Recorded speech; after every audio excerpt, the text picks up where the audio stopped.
बिस्मिल्लाहिर्रहमानिर्रहीम। अच्छा जी, आज जो हमने शुरू करना है वो है पल्मोनरी वेंटिलेशन। मैंने काफ़ी दिनों से वीडियो इसलिए नहीं बनाई क्योंकि मेरी अपनी क्लासेस भी शुरू हो गई हैं, तो मेरे पास टाइम जो है वो बिल्कुल नहीं मिलता ना। मगर आई एम ट्राइंग कि मैं वीडियोस बना लिया करूँ, ठीक है। तो इंशाल्लाह इस हफ्ते में हम लोग ये वाला चैप्टर कवर करने की कोशिश करेंगे, ये यूनिट कवर करने की कोशिश करेंगे। सबसे पहले जो हमारे पास चैप्टर है वो है पल्मोनरी वेंटिलेशन। अच्छा, ये बहुत ज़्यादा इंपॉर्टेंट यूनिट है, ठीक है। इसमें से कोई चीज़ ऐसी नहीं है जो आपने छोड़नी है। सारे कॉन्सेप्ट्स बहुत इंपॉर्टेंट है। एससीक्यूज़ में भी आता है, वाइवा में भी बहुत पूछते हैं, और आपके पास ऑस्पी खास तौर पे जो इसमें ग्राफ्स वगैरह उसमें से ऑस्पी बहुत ज़्यादा आती है, ठीक है। तो पहला पैराग्राफ आप देखोगे, the main functions of respiration are to provide oxygen to the tissues and remove carbon dioxide, ठीक है। पहले तो आपके पास रेस्पिरेशन का डेफिनेशन आपको पता होना चाहिए कि इधर नहीं लिखा हुआ, वैसे रेस्पिरेशन की डेफिनेशन होती है it is the action of breathing. सबसे सिंपल जो डेफिनेशन है वो यही है कि the action of breathing is called respiration. उसके आगे से 4 कंपोनेंट्स हैं जो इधर डिस्क्राइब किए हैं, वो आपको फिंगर टिप्स पे याद होने चाहिए, ठीक है। वो कंपोनेंट्स आपने लाइन वाइज याद करने हैं कि सबसे पहले आपके पास आप ऑक्सीजन ब्रीथ करते हो, ठीक है।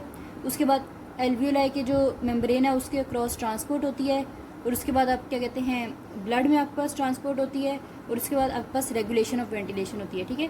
तो पहले 4 कंपोनेंट्स में आपके पास क्या है, पल्मोनरी वेंटिलेशन, ठीक है।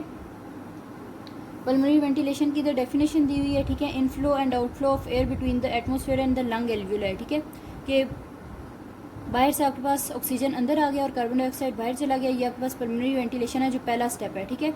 दूसरा स्टेप क्या है, diffusion of oxygen and carbon dioxide, ठीक है। जब लंग्स के अंदर ऑक्सीजन आ गया तो उसने फिर डिफ्यूज़ होना है आगे से, तो वो जो एल्वियोलर मेम्ब्रेन के क्रॉस डिफ्यूज़ होगा वो आपके पास सेकंड स्टेप है, ठीक है। तीसरा स्टेप है आपके पास जो ऑक्सीजन है उसने ट्रांसपोर्ट होना है, आपके पास मसल्स वगैरह में जाना है और वो ब्लड के थ्रू होगा, ठीक है। तो transport of oxygen and carbon dioxide in the blood, it is the third step. पहला क्या था, पल्मोनरी वेंटिलेशन, दूसरा डिफ्यूजन, तीसरा ट्रांसपोर्ट, और चौथा आपके पास जो रेगुलेशन वगैरह आपके पास होती है वेंटिलेशन की, वो आपके पास चौथा कंपोनेंट आ जाता है रेस्पिरेशन का। ये 4 कंपोनेंट आपके पास इंपॉर्टेंट है, ये आपको फिंगर टिप्स में याद होने चाहिए।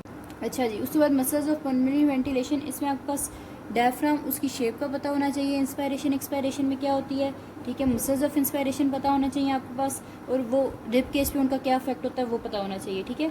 सबसे पहले हम डिस्कस करेंगे डायफ्राम को, ठीक है।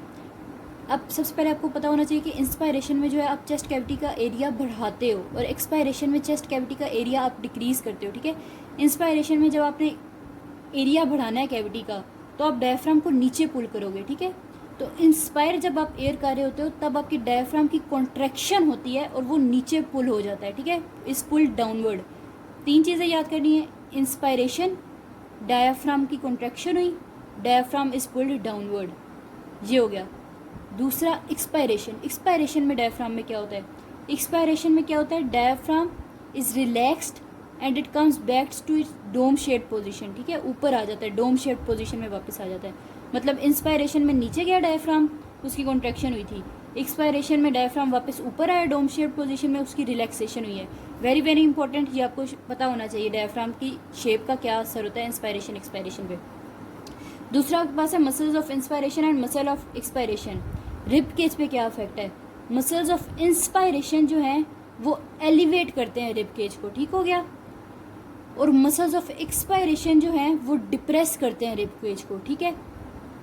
Muscles of inspiration elevate the rib cage, और उनमें कौन से मसल आ जाते हैं, एक्सटर्नल इंटरकोस्टल मसल। ये वो रटे वाली चीज़ें ये आपको याद होनी चाहिए, ठीक है। मसल्स ऑफ इंस्पायरेशन एलिवेट करते हैं रिब केज को, और मसल्स ऑफ इंस्पायरेशन है कौन से, एक्सटर्नल इंटरकोस्टल, ये साथ साथ लिखते जाओ आप। मसल्स ऑफ एक्सपायरेशन जो हैं वो डिप्रेस करते हैं रिब केज को, और वो कौन से, इंटरनल इंटरकोस्टल, ठीक है। इंस्पायरेशन के जो मसल्स हैं वो ई से होंगे, एक्सटर्नल इंटरकोस्टल, और एक्सपायरेशन के जो मसल्स हैं वो आई से होंगे, इंटरनल इंटरकोस्टल, ठीक है। ये आपके पास बताया हुआ है। अच्छा, अब यहाँ पे आपके पास दिया हुआ है the lungs can be expanded and contracted in 2 ways, ठीक है। सबसे पहले मैं आपको बता चुकी हूँ upward and downward movement of diaphragm, सही हो गया। और दूसरा क्या है, elevation and depression of the rib cage, सही हो गया। 2 चीज़ें होती हैं, डायफ्राम पे असर होता है, रिब केज पे असर होता है। डायफ्राम पे जो असर होता है, इंस्पायरेशन में डायफ्राम जो होता है वो नीचे चला जाता है, और एक्सपायरेशन में डायफ्राम ऊपर आ जाता है डोम शेड में, ठीक है। और रिब केज की एलिवेशन कौन करवाता है? क्या कहते हैं, इंस्पायरेशन के वक्त रिब केज की एलिवेशन होती है, एक्सटर्नल इंटरकोस्टल करवाते हैं। एक्सपायरेशन के वक्त रिब केज की डिप्रेशन होती है, इंटरनल इंटरकोस्टल करवाते हैं। ठीक हो गया। उसके बाद आपके पास क्या होते हैं, इसमें लिखा है नॉर्मल जो आपकी ब्रीदिंग है, ठीक है, वेरी इंपॉर्टेंट, कि नॉर्मल जो आपकी क्वाइट ब्रीदिंग होती है वो आपके पास फर्स्ट मेथड से ही होती है, मूवमेंट ऑफ डायफ्राम। ठीक है, जब आप एक्सरसाइज वगैरह नहीं कर रहे, आप अपनी बॉडी पे ज़्यादा स्ट्रेस नहीं डाल रहे, तो आपकी सारी डायफ्राम सारी जो ब्रीदिंग का प्रोसेस है वो डायफ्राम पे डिपेंड करेगा। मगर जब आप एक्सरसाइज करते हो और आप क्या कहते हैं अपनी बॉडी पे क्या कहते हैं स्ट्रेस होती है, तो आपके पास डायफ्राम के साथ साथ मसल्स जो है इंटरकोस्टल वो भी काम करने लग जाते हैं। ठीक हो गया। उसके बाद आपके पास है all the muscles that elevate the chest. ठीक हो गया, elevate the rib cage are classified as muscles of inspiration, very very important, and all the muscles that depress the rib cage are classified as muscles of expiration, again very important, आपको बता चुकी हूँ मैं। अब muscles of inspiration आपको पता है आई से इंस्पायरेशन है तो ई से एक्सटर्नल इंटरकोस्टल, ठीक है, वो करवाएंगे एलिवेशन ऑफ रिब केज। उसके अलावा कौन कौन से मसल हेल्प कर सकते हैं? Sternocleidomastoid, anterior serrati and scaleni. ठीक है। अब muscles of expiration, muscles of expiration ई से है मगर आई से इंटरनल इंटरकोस्टल करवाएंगे। उसके अलावा आपके पास एब्डोमिनल रेक्टाई जो होते हैं वो भी करवा सकते हैं। ठीक है, ये आपने याद कर लेना है जी। उसके बाद आपके पास डिस्कशन है pressure that causes the movement of air in and out of the lungs. सबसे पहले तो आपको बताया हुआ है कि लंग्स एक इलास्टिक स्ट्रक्चर है, ठीक है, जिसकी एक्सपेंशन और कोलैप्स होता है, ठीक है, विद ईच ब्रेथ।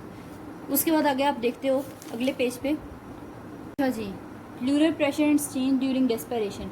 सबसे पहले आपको पास प्लूरल प्रेशर की डेफिनेशन पता होनी चाहिए, ठीक है। The pressure of pleural fluid in the pleural cavity is called pleural pressure. ठीक है, यहाँ पे आपके पास प्लूरल कैविटी होती है, ठीक है, उनके अंदर लंग्स होती हैं, फ्लोट कर रही होती हैं, और उसको क्या सराउंड कर रहा होता है, लंग्स को, प्लूरल फ्लूइड। अब ये जो प्लूरल फ्लूइड है इसका जो प्रेशर होता है प्लूरल कैविटी के अंदर, इसको आप कहते हैं प्लूरल प्रेशर। ठीक हो गया। अब plural pressure is the pressure of the fluid in the thin space between the lung pleura and the chest wall pleura. मतलब प्लूरल कैविटी के अंदर जो प्लूरल फ्लूइड है उसका जो प्रेशर है उसको आप प्लूरल प्रेशर कहते हो। ठीक है, the pressure of the pleural fluid in the pleural cavity is known as pleural pressure. ये डेफिनेशन है। उसके बाद आपके पास जो चीज़ें इधर सारा ज़्यादातर रटा लगाना है, ठीक है। सबसे पहले आपके पास नॉर्मली बिगिनिंग ऑफ इंस्पायरेशन पे क्या प्लूरल प्रेशर होता है, वो होता है -5 centimetres of water, slightly negative pressure होता है, ठीक है, at the beginning of inspiration. अब जब आपके पास नॉर्मल इंस्पायरेशन में एक्सपेंशन ऑफ रिब केज होती है, ठीक है, तब आपके पास प्रेशर क्या हो जाता है, थोड़ा ओवर नेगेटिव हो जाता है, -7.5 सेंटीमीटर्स ऑफ वाटर। ठीक हो गया, ये आपको याद होना चाहिए। ये रटा लगाने वाली चीज़ें, इंस्पायरेशन के शुरू में कितना होता है, -5 सेंटीमीटर ऑफ वाटर, और इंस्पायरेशन के वक्त कितना होता है, -7.5 सेंटीमीटर्स ऑफ वाटर। ठीक हो गया। उसके बाद आपके पास क्या कहते हैं, अच्छा, एल्वियोलर प्रेशर। इसमें आपके पास याद करने वाली क्या चीज़ है कि आपके पास एटमॉस्फेरिक प्रेशर है, ठीक है, उसकी क्या वैल्यू होती है, 0। एटमॉस्फेरिक प्रेशर जो आपके पास बाहर सारा प्रेशर है उसकी वैल्यू 0 है, ठीक है। और इंस्पायरेशन में जब आपने लंग्स के अंदर अपने लेके जानी एयर्स, ठीक है, एयर जब अपने अंदर लेके जानी है, ठीक है, तो आपके पास जो प्रेशर है वो नेगेटिव होगा तभी आपके पास बाहर से अंदर एयर आएगी, ठीक है। एल्वियोलर प्रेशर नेगेटिव होगा तभी बाहर से अंदर एयर आएगी। जब 0 एटमॉस्फेरिक प्रेशर बाहर का, तो 0 से हमें नेगेटिव वैल्यू चाहिए ताकि हमारी एयर हम इनहेल कर सकते हैं, और वो नेगेटिव वैल्यू जो है वो है -1 सेंटीमीटर ऑफ वाटर, जिसको आप कहते हो नॉर्मल एल्वियोलर प्रेशर।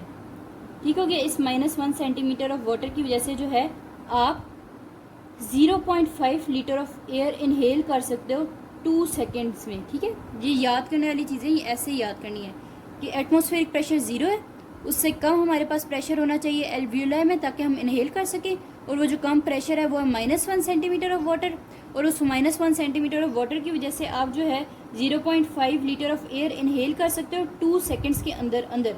सही हो गया। अब एक्सपायरेशन में आप पास जो 0 से ऊपर होनी चाहिए वैल्यू, ठीक है, एल्वियोलर प्रेशर की, ताकि आपकी एयर अंदर से बाहर जा सके। ठीक है, तो आपकी जो प्रेशर है एक्सपायरेशन के वक्त एल्व्यूलर प्रेशर वो +1 हो जाता है, ताकि 0 एटमॉस्फेरिक प्रेशर जो है उधर आपके पास एयर अंदर से बाहर जा सके, ठीक है। तो during expiration alveolar pressure rises to about +1 centimetre of water, ताकि आपके पास 0.5 लीटर ऑफ एयर जो है वो 2 सेकेंड्स के अंदर से बाहर जा सके। सही हो गया। ये आपके पास इधर लिखा है एल्व्यूलर प्रेशर में कि एटमॉस्फेरिक प्रेशर कितना है 0। इनहेल करने के लिए आपके पास एल्व्यूलर प्रेशर होना चाहिए -1 और एक्सहेल करने के लिए आपके पास एल्व्यूलर प्रेशर होना चाहिए +1। ये याद कर लेना इधर आपने, ठीक है। उसके बाद कुछ नोट्स मैंने लिखे हुए हैं जो आप बेशक लिख लो, सही है। ये इन सारों की समरी इधर लिखी हुई है मैंने, सही हो गया। अच्छा जी, आगे आप देखते